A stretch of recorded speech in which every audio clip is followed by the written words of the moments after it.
If you have ever stared at an empty space where life used to be, if you have ever felt the cold, lingering echo of a door slamming shut on your future, then you know the true meaning of loss. It is more than just an absence. It is a famine of the soul. Maybe you've been there. Maybe the light that guided you has faded, leaving you in a twilight of uncertainty. You walk through rooms that feel too quiet, remembering laughter that is now just a distant sound. The path ahead is shrouded in mist, and you are exhausted, alone, and perhaps deeply angry. You wonder if God has forgotten your name. You wonder if He even notices the dust you've become, the fragile pieces of a life shattered by sudden grief. You are standing in the middle of a barren field, and the harvest is gone. There is a story for you. A story written for the heart that feels forsaken. A story about a woman who had everything taken, only to find that God's plan for restoration was bigger than her deepest pain. This is the Book of Ruth. It begins in the bleak land of Moab, a desolate exile from God's promise, and it begins with 3 graves. Naomi loses her husband and then her 2 sons. She is left with only the silence and her 2 daughters-in-law, Orpah and Ruth, 3 women bonded by death, 3 destinies hanging in the balance. The story of Ruth is our mirror.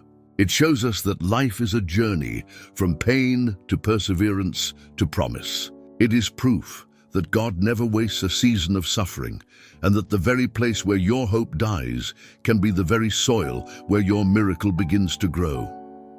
There is a story for you. A story written for the heart that feels forsaken. A story about a woman who had everything taken, only to find that God's plan for restoration was bigger than her deepest pain.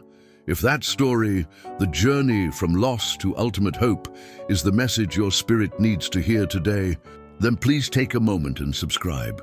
We share these deep truths every week, carving out a space for healing and quiet strength. Join this journey and let's find the promise together. This is the Book of Ruth. It begins in the bleak land of Moab. Lesson 1. The sovereignty of beginning in emptiness. We resist starting over, clinging to the phantom of the past. We fear the vulnerability of being empty. Naomi's name meant pleasant, but she asked to be called Mara, meaning bitter, saying, "The Almighty has dealt very bitterly with me." Restoration must begin with truth. God meets you not at your pretend strength, but at the raw, broken, bitter point of your deepest honesty. Your sorrow doesn't shock Him. The first step of healing is dropping the mask of fine. Lesson 2. The power of the unlikely companion. We feel profoundly isolated in our specific grief, believing no one could ever truly understand our burden. When Naomi told her daughters-in-law to go home, Orpah turned back, but Ruth clung to her. She chose a shared future over a comfortable past. God places divine, unexpected loyalties in our lives, people who choose us when everyone else has logical reasons to leave. The most sacred connections are forged not in joy, but in the shared dust of the road. Lesson 3. Surrender through the declaration of faith. We hold on to control, trying to engineer our own survival instead of surrendering our destiny. Ruth's vow is one of the Bible's greatest. Your people shall be my people, and your God, my God. She surrendered her culture, her past, and her security for a single, profound belief. The restoration process requires you to transfer your trust. Your new life starts when you stop trusting what you lost and begin trusting the God of the future. True life begins at the border of our own known world. Lesson 4. Returning to Bethlehem, the house of bread. We often run from the place of our beginning, even if it is the only place left where God's resources truly reside. After years of famine and death, Naomi and Ruth returned to Bethlehem, which literally means house of bread. God often calls you back to a place of provision you once abandoned, either literally or spiritually. Where you felt the curse may be where the blessing is waiting. The way back to fullness is often the road you never wanted to travel again. Lesson 5. The gift of willingness. We wait for grand, dramatic divine intervention, overlooking the small, quiet acts of obedience. Ruth didn't wait for an invitation. She said, "Let me go," and chose the hardest, most humbling work, gleaning in the fields. God's miracle is not reserved for the lucky. It is released for the willing. The smallest seed of effort, planted in faith, will eventually yield a harvest. The destiny-shaping decision is often the simple choice to get up and begin. Lesson 6. Doing the humble thing after great loss. We often feel entitled to comfort, resenting the need to rebuild from scratch. Gleaning was the most undignified work, reserved for the poor and the marginalized. Ruth took this low place without complaint. Humility is the fertilizer of restoration. God cannot fill a hand that is closed in pride, but he always rewards the one open in humble service. To be restored, you must be willing to be unnoticed for a time. Lesson 7. The right field at the right time. We worry endlessly about making the wrong turn, feeling lost and directionless in the post-loss fog. The scripture says, "And she happened to come to the part of the field belonging to Boaz." There are no accidents in a life submitted to God. What you call a coincidence is often God's careful, meticulous choreography. Trust the happenstance. God's perfect path for you is hidden inside the ordinary moment you are living right now. Lesson 8. The eyes of the Redeemer. We feel invisible, believing our work, our tears, and our struggle go unseen by anyone who matters. Boaz noticed Ruth. He asked, "Whose young woman is this?" He saw her. Your heavenly Redeemer is not blind. He does not miss your struggle, your sacrifice, or your quiet determination. When you are working in obscurity, he is already watching. Before the provision arrives, the eye of the provider has already settled on you. Lesson 9. Finding favor where you expect judgment. We often carry the guilt of our circumstances, assuming that our past mistakes or status disqualify us from future blessing. Boaz showed Ruth extravagant favor, giving her permission to stay, protection from the other workers, and water when she was thirsty. You don't have to earn God's goodness. Favor is a gift that supersedes logic and status. It is given not because of who you are, but because of whose you are becoming. Grace is the unearned kindness that disrupts the cycle of our pain. Lesson 10. The value of staying put. We are tempted to chase every new opportunity, believing the next place, the next person, or the next job will fix what is broken. Boaz commanded Ruth, "Do not go to glean in another field, nor leave this one, but stay close to my young women." Sometimes the greatest act of faith is staying still. Preservation is found in the place where the Redeemer has already instructed you to be. The promise is often found not through restless seeking, but through faithful waiting in the instructed place. If this journey, from pain to perseverance, has resonated with the quiet ache in your own heart, if you know the struggle of trying to rebuild when everything is dust, join us, subscribe to this channel. Let this be a sanctuary for the moments when you need a gentle reminder that hope is always a promise, not a possibility. Let's walk this road to restoration together. Lesson 11. Being covered by protection loss leaves us feeling exposed, vulnerable, and fearful of further harm. Boaz's instructions not only gave Ruth provision, but also protection from the harshness of the world around her. When you commit your life to the purposes of God, you receive a divine covering. He hedges you in, protecting your fragile heart and your new path. The safest place to be is under the wing of the one who sees all and shields all. Lesson 12. The restoration of dignity.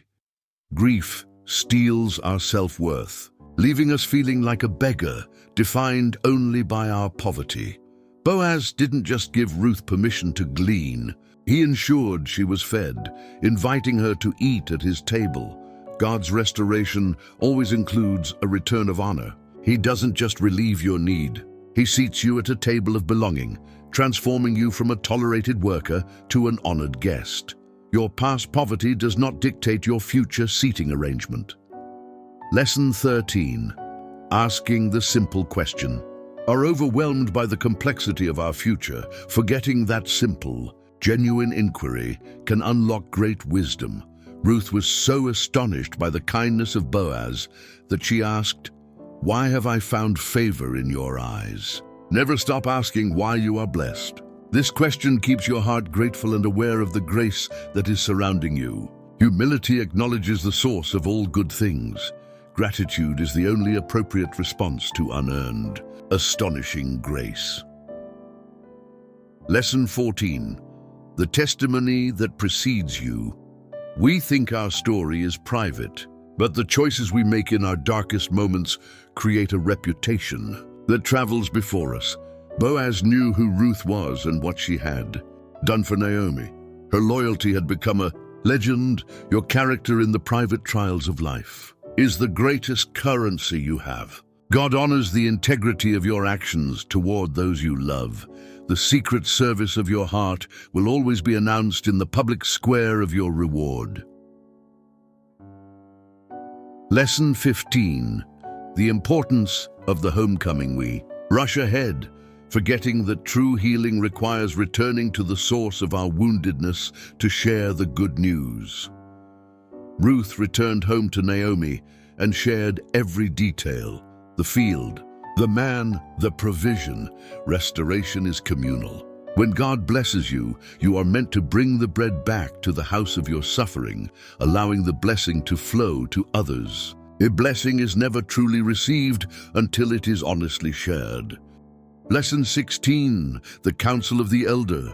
We become self-reliant in our pain, dismissing the wisdom and guidance of those who have survived their own wilderness. Naomi became a strategic coach for Ruth, giving her practical, divinely inspired instructions. Restoration is not a solo journey.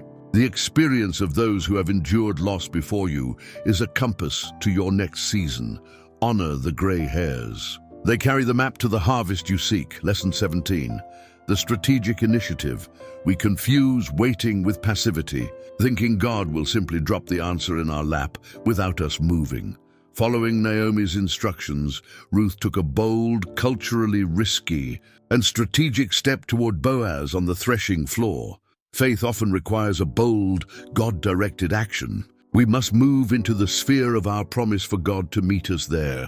The passive wait ends. The faithful move begins. Do what you can do, and God will do what only He can do.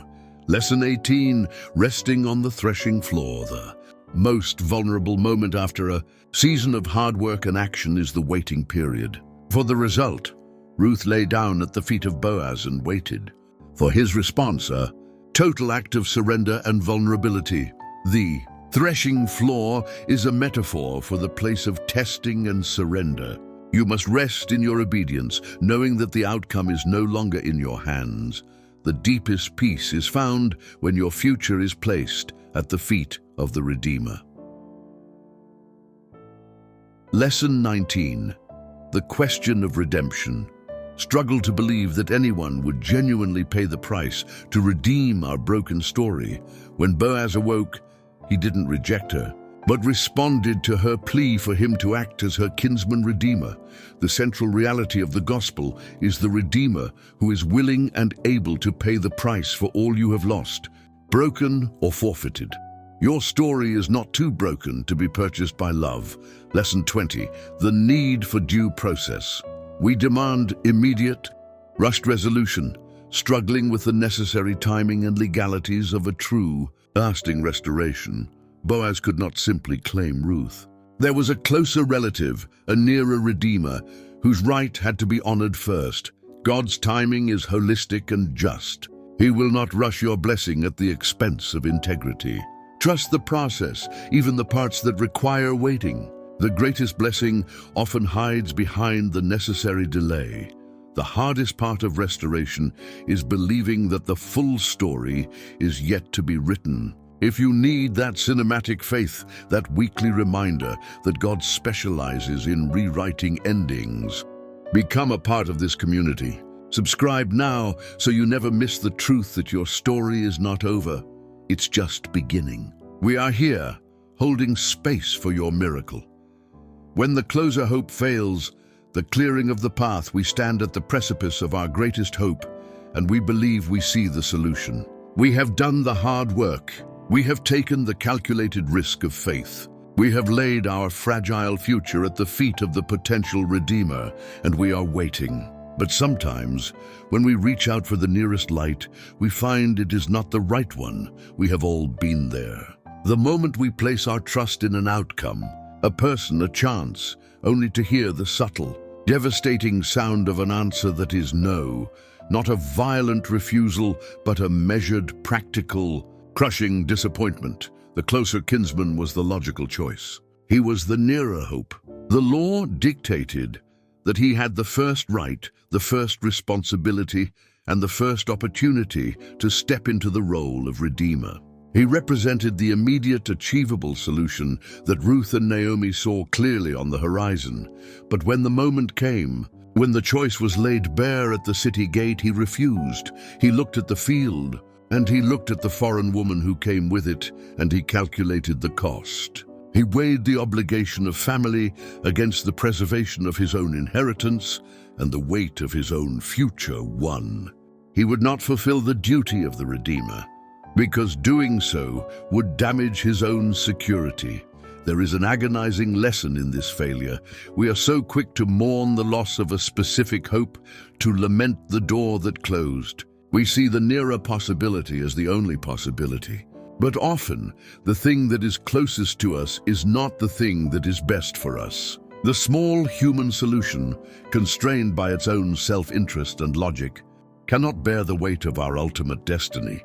The closer hope was a good man, but he was only concerned with his own line, his own future. He was not willing to risk his comfort for the sake of Ruth's absolute restoration. He was a small R Redeemer, bound by the limitations of his own prudence. We must learn to trust the divine geometry of disappointment. Sometimes God, in his profound, long-view love, allows a smaller, practical, false hope to fade, not to hurt us, but to protect us from a future that would have been insufficient. He lets the nearer light dim so that we will lift our eyes and recognize and embrace the true, complete, reckless hope that is meant for us. A hope embodied by the one who is willing to pay any price, make any sacrifice, and risk everything to bring us into his inheritance. That temporary no, the closure of that door, the failure of that near solution, was not the end of the road. It was the clearing of the path for the everlasting, unconditional yes. It was the divine process of removing the good so that the God-ordained, abundant best could finally step forward. The disappointment was simply God's way of ensuring your Redeemer would be Boaz, not the cautious man at the gate. The refusal of the world is the confirmation of the covenant. The final vows, from foreigner to family. If you have lived with the ache of the outsider, you know this pain. The lifetime feeling of being an alien, a trespasser, a guest in a world where everyone else seems to have inherited the map. Maybe you carry a history that makes you feel perpetually other, a foreign past, a traumatic loss, a scar that designates you as someone who doesn't quite belong. This was Ruth's deepest reality. She was Ruth the Moabitess. Her identity was defined by her exile, her separation, and her history of separation from the covenant people. She had pledged her loyalty, but her very blood, her very name, was a label of outsider status. But at the city gate, the most public, most legal, most witnessed place of the community, everything changed. Boaz, having secured the legal right, did not simply offer her work or charity. He redeemed her. He claimed her. He performed the final, necessary act of covenant love. Redemption is not merely rescue. It is a profound declaration of identity. Boaz did two things that day that redefine the very nature of belonging. First, he declared her his wife. This wasn't a private arrangement. It was a public vow witnessed by the elders of the city. He did not hide her foreignness. He absorbed it into his own identity. He did not minimize her past. He covered it with his future. Second, he made her a legal, honored member of the covenant family. Ruth was moved in a single sacred transaction from the margins of the field to the very center of the home, the community and the lineage of promise. This is the glorious truth of God's redemptive heart. Redemption is the final act of adoption. You were not saved simply to be tolerated. You were not rescued merely to be a servant. You were redeemed to be covenanted. The shame you carried as a foreigner, an alien, an unwanted stranger, it is replaced by the indelible mark of a beloved heir. You are not just permitted to stay. You are moved from the margins of history to the very center of God's family. No longer are you defined by the land you left, Moab, or the loss you suffered, the graves. You are defined by the Redeemer who claimed you. The feeling of being an outsider dies at the foot of the cross. The transaction is complete. You may have once been a stranger, but now you are a daughter, a son, a beloved heir. Your new name is not foreigner. Your new name is belonging. From famine to the fullness of life, the multiplied blessing, look closely at the final scene of the story. It is a stunning, complete reversal. The story began with famine in the land, emptiness in Naomi's heart, and death in the family. It began in the dust of Moab. It concludes in the fullness of life. The story culminates not just with a wedding, but with three undeniable markers of restoration.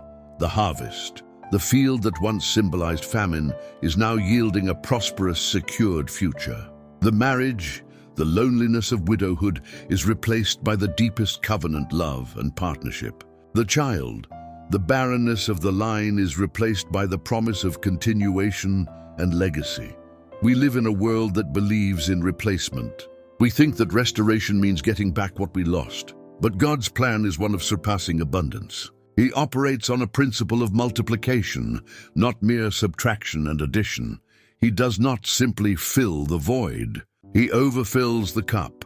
When you suffer a loss, a relationship, a dream, a season of innocence, you struggle to imagine a future where the joy outweighs that persistent former pain. You believe that the joy will always be tethered to the grief, but the God who restores has a different arithmetic.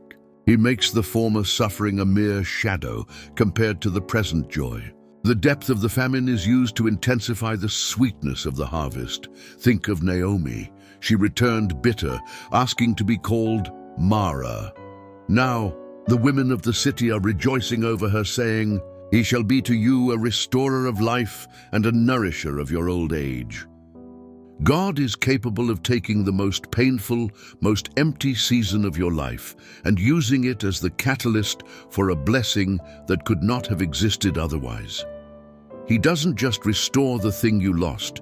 He restores the dignity, the purpose, and the joy around it. He takes the very dust of your barrenness and breathes into it the breath of a new beginning.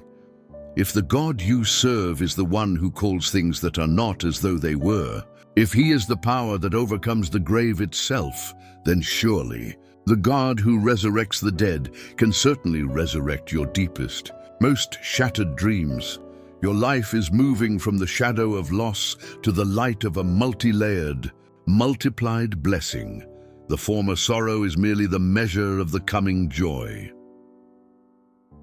The new beginning, the purpose of Obed loss, often leaves us with a sense of finality, a feeling that our story will end with us. We believe the sorrow we carry is the final chapter and that our brokenness stops the flow of hope for all time. Our suffering becomes the wall, the end of the line, but the restoration of Ruth and Boaz culminates in an act of profound, generational defiance against that finality, the birth of a son, Obed. Obed's name is a word of pure hope.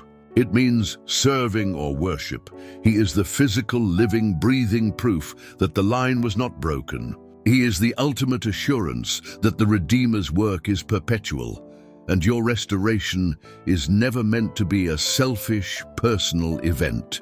It always has a purpose beyond you. The pain you went through, the years of famine, the choice to glean, the fear on the threshing floor. This entire journey was not just for your own comfort. It was paving the way for the one who would be named serving. Your struggle becomes the platform for your testimony, and your perseverance paves the way for the healing and faith of future generations. The very fact that you survived and surrendered is the reason your children, or those you influence, will know the reality of the Kinsman-Redeemer. The legacy of the redeemed is not one of flawless perfection, but of faithful endurance.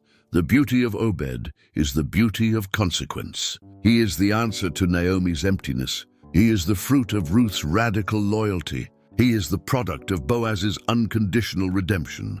What you endured today is not a meaningless injury. It is the foundation for the promise of tomorrow. The chapter you fought so hard to survive is the introduction to someone else's story of faith. You are laying down the bedrock. You are forging the link in the chain that cannot be broken. You are not a dead end. You are a turning point. The greatest purpose of your healing is the hope it brings to those who follow you. The God of the lineage, the center of the greatest story. The final layer of revelation in the Book of Ruth lifts the story far beyond the fields of Bethlehem and the family dynamic of three people. It connects your personal loss, your intimate surrender, and your eventual joy to the vast, breathtaking, eternal story of God. We all tend to see our lives as standalone tragedies or victories, disconnected and meaningless in the vastness of history. We struggle with the sheer scale of the universe and wonder how our small heartbreak could possibly matter. But the final verses of Ruth reveal the divine architecture of providence. Obed, the son of the foreign widow and the generous landowner, becomes the grandfather of Jesse. Jesse is the father of David, the shepherd king, the greatest king of Israel. And through that line, the lineage that runs directly through the life you thought was forgotten. Through the family that was built on loss and redemption, centuries later comes Jesus Christ, the ultimate kinsman-redeemer. The restoration of Ruth was not just about a woman finding a husband or Naomi finding a grandson. It was about God weaving a lost foreign life into the absolute, vital center of his saving plan for the entire world, the entire weight of the gospel, the promise of salvation. The coming of the king was resting on the fidelity of a handful of wheat gathered by a faithful widow in a field. Your story is not a detour. It is not an accident. The very specific pain you have endured, the very specific resilience you have shown, the very specific people God has brought into your life, it is all a vital, necessary part of the greatest story ever told. When you feel small, forgotten or inconsequential, look at Ruth, look at the Moabitess, look at the one who should have been nothing. And know this, the lineage of the Redeemer runs directly through the life you thought was forgotten.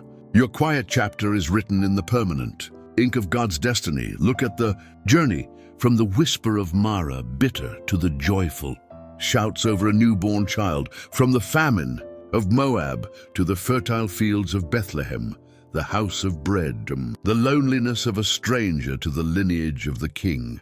Maybe you are standing on your own desolate threshing floor tonight. You are exhausted from the gleaning, and the cold air of uncertainty is biting your spirit. You've done all you know to do, and you are simply waiting for the morning. I want you to hear the quiet assurance of the one who sees you.